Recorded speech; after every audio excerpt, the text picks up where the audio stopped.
Non IT నుంచి 2026లో ఐటీకి ఎలా రావాలి? సో దీని గురించి ఈ వీడియోలో మాట్లాడుకుందాం, step by step procedure. So జనరల్గా ఏంటి అంటే చాలామంది యాక్చువల్ నాన్ ఐటీ నుంచి ఐటీకి షిఫ్ట్ అవ్వాలి. సో నాన్ ఐటీ అంటే మనం నాన్ ఐటీ ఉద్యోగం చేస్తున్నాం అట్లా కాకుండా నాన్ ఐటీ నుంచి ఐటీకి రావాలంటే ఫస్ట్ మనం ఆలోచించాల్సిన విషయం ఏంటి అంటే స్కిల్స్ అప్గ్రేడ్ చేసుకోవాలి. మన దగ్గర నాన్ ఐటీ స్కిల్స్, నాన్ ఐటీకి సంబంధించిన రిలేటెడ్ జాబ్ చేస్తున్నాము, ఐటీకి రిలేటెడ్ స్కిల్స్ నేర్చుకుంటే ఖచ్చితంగా మనం అప్గ్రేడ్ చేసుకోవడానికి అవకాశం ఉంటుంది. సో మనం ఆల్రెడీ నాన్ ఐటీ జాబ్ చేస్తున్నాము, లేకపోతే గవర్నమెంట్ జాబ్ ప్రిపేర్ అయ్యాము, లేకపోతే గ్యాప్ తీసుకున్నాము, నాన్ ఐటీ జాబ్ చేసిన తర్వాత గ్యాప్ వచ్చింది, మళ్ళీ కెరీర్ రీస్టార్ట్ చేయాలనుకుంటున్నా.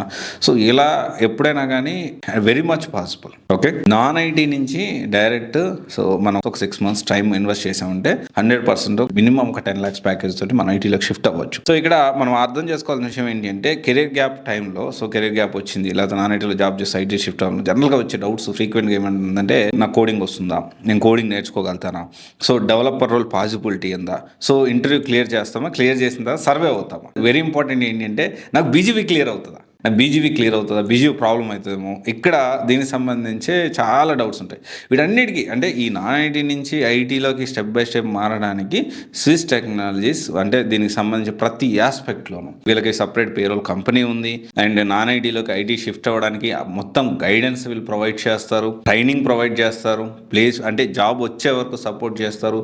సో ఇక్కడ మనం ఏ కోర్స్ తీసుకుంటే బాగుంటుంది, Swiss technologies for Salesforce అంటే Swiss technologies. So they are providing other technologies to సేల్స్ ఫోర్స్లో ఆల్రెడీ జాబ్ వచ్చిన వాళ్ళు కూడా శాలరీ హైక్ కోసం మళ్ళీ వీళ్ళ దగ్గరకు వస్తూ ఉంటారు. ఎంతవరకు రీచ్ అవ్వచ్చు సేల్స్ ఫోర్స్లో అంటే దాదాపు 40-50 lakhs వరకు కూడా రీచ్ అయ్యేదానికి అవకాశం ఉంటుంది. సేల్స్ ఫోర్స్లో చాలా మాడ్యూల్స్ ఉంటాయి, 1 by 1 మనం ప్లాన్ చేసుకోవాలి. అడ్మిన్ తర్వాత ఆబ్జెక్ట్స్, తర్వాత డేటా మోడల్, ఇవన్నీ కూడా మనం ప్లాన్ చేసుకోవాలి. దీంతో పాటు హ్యాండ్స్ ఆన్ ఎక్స్పీరియన్స్ ఉండాలి.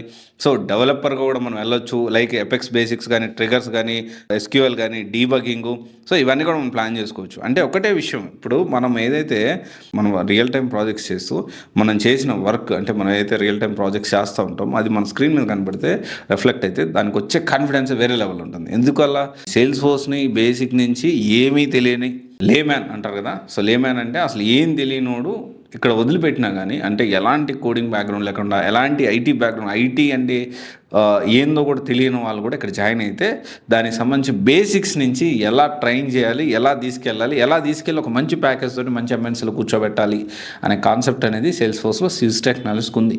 చాలా మందికి ఒక డౌట్ వస్తుంది, సో నేను జాబ్లోకి వెళ్ళిన తర్వాత ఎలా, అందుకనే ఇక్కడ live projects, real business requirements, so దీనికి సంబంధించి ఎండ్ టు ఎండ్ ఇంప్లిమెంటేషన్ అని నేర్పిస్తారు. తర్వాత నా కెరీర్ గ్యాప్ని ఎలా హ్యాండిల్ చేయాలి, ఇంత కెరీర్ గ్యాప్ వచ్చింది కదా ఎలా హ్యాండిల్ చేయాలి, లాంగ్ జర్నీని ఎలా ప్రాజెక్ట్స్తో జస్టిఫై చేస్తాము, ఎలా ప్లాన్ చేస్తారు, అంటే ఈ లాంగ్ కెరీర్ గ్యాప్ని ఏ విధంగా వాళ్ళు ప్లాన్ చేస్తారు అనేది గైడెన్స్ కూడా ప్రొవైడ్ చేస్తారు.